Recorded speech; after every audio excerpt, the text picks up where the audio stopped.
ಅಂಬೇಡ್ಕರ್ ಅವರೇ ಬಂದರೂ ಸಂವಿಧಾನ ರದ್ದಾಗುವುದು ಅನ್ನುವಂತಹ ಮೋದಿ ಹೇಳಿಕೆ ಇದೆ ಅಲ್ವಾ. ಈಗ ಮೋದಿ ವಿರುದ್ಧ ಕಾಂಗ್ರೆಸ್ ನಾಯಕರು ಮುಗಿಬೀಳ್ತಾ ಇದ್ದಾರೆ, ತಿರುಗೇಟು ಕೊಡ್ತಾ ಇದ್ದಾರೆ. ಪ್ರಚಾರ ಭಾಷಣದಲ್ಲಿ ಮೋದಿ ಅವರು ಹೇಳಿದರು, ಅಂಬೇಡ್ಕರ್ ಅವರು ಬಂದರೂ ಕೂಡ ಸಂವಿಧಾನ ಬದಲಾಗಲ್ಲ. ಬಿಜೆಪಿಗರ ಸಂವಿಧಾನ ಬದಲಾವಣೆ ಏಟಿಗೆ ಮುಲಾಮು ಹಚ್ಚೋಕೆ ಮೋದಿ ಯತ್ನ ಮಾಡ್ತಾ ಇದ್ದಾರೆ.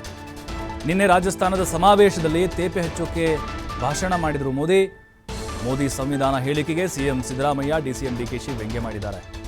ಅಂಬೇಡ್ಕರ್ ಬಂದರೂ ಸಂವಿಧಾನ ಬದಲಿಸಲಾಗಲ್ಲ ಅಂತ ಮೋದಿ ಹೇಳಿದರು.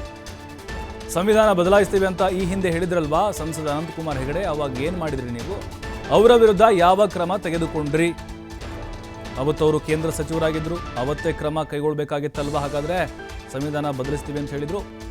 ಬಿಜೆಪಿಯವರು ಎಂದೂ ಸಂವಿಧಾನದ ಪರ ಇಲ್ಲ ಅಂತ ಸಿದ್ದರಾಮಯ್ಯ ವಾಗ್ದಾಳಿ ನಡೆಸಿದರೆ, ಈಗ ಯಾಕೆ ಪ್ರಧಾನಿ ಸಂವಿಧಾನದ ಬಗ್ಗೆ ಮಾತಾಡ್ತಾ ಇದ್ದಾರೆ ಅಂತ ಡಿಕೆ ಶಿವಕುಮಾರ್ ಪ್ರಶ್ನೆ ಮಾಡಿದ್ದಾರೆ. ಹೇಳಿಕೆ ನೀಡಿದವರನ್ನ ಪಕ್ಷದಿಂದ ಉಚ್ಚಾಟನೆ ಮಾಡಿ ಅಂತ ಡಿಕೆ ಸವಾಲ್ ಹಾಕಿದ್ದಾರೆ ಪ್ರಧಾನಿ Narendra Modi.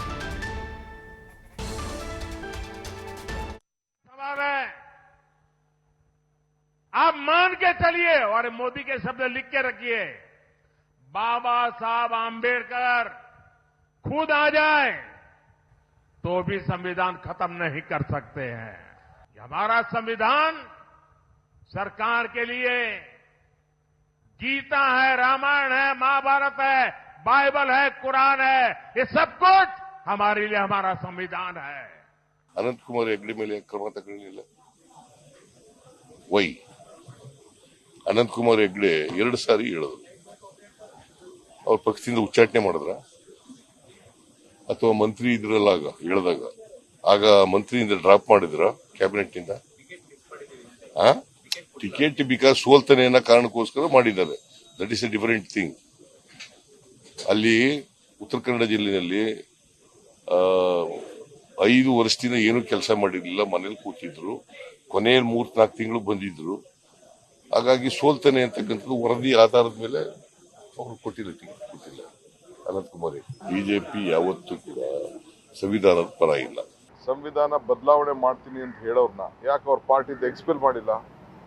I appeal to the Honorable Prime Minister, if he is so honest to the Constitution, let he expel those leaders who spoke about changing the Constitution from the party. Then we can understand his loyalty to the Constitution. Now, due to the election, Honorable Prime Minister is commenting on that issue. He should have expelled them.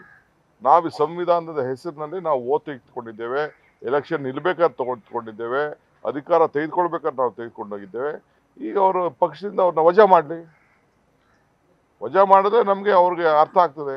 BJP ಬಂದರೆ ಸಂವಿಧಾನನ ಬದಲಾವಣೆ ಮಾಡ್ತಾರೆ, 400 vote ಕೊಡಿ, ಸಂವಿಧಾನ 400 ಜನ ಕೊಡಿ, ಸಂವಿಧಾನ ಬದಲಾವಣೆ ಮಾಡ್ತೀವಿ ಅಂತ ಹೇಳಿದಂಥವ್ರು ಇಷ್ಟು ದಿನ ಮೌನವಾಗಿದ್ದು ಇಡೀ ದೇಶದಲ್ಲಿ ಜನ, ಪರಿಶಿಷ್ಟ ಜಾತಿ, ಪರಿಶಿಷ್ಟ ಪಂಗಡ, ಬಡವರು ಎಲ್ಲರೂ ಕೂಡ ಸಂವಿಧಾನ ಬದಲಾವಣೆ ಆಗ್ತಾ ಇದೆ, ನಮ್ಮ ರಕ್ಷಣೆ ಹೋಗ್ತಾ ಇದೆ ಅಂತ ಕೂಗೆತ್ತ ಮೇಲೆ, ಜನ ಬದಲಾವಣೆ ಆದ್ಮೇಲೆ ಈಗ ಈ ಮಾತನ್ನ ಆಡ್ತಾ ಇದ್ದಾರೆ. ಇದು ರಾಜಕೀಯ.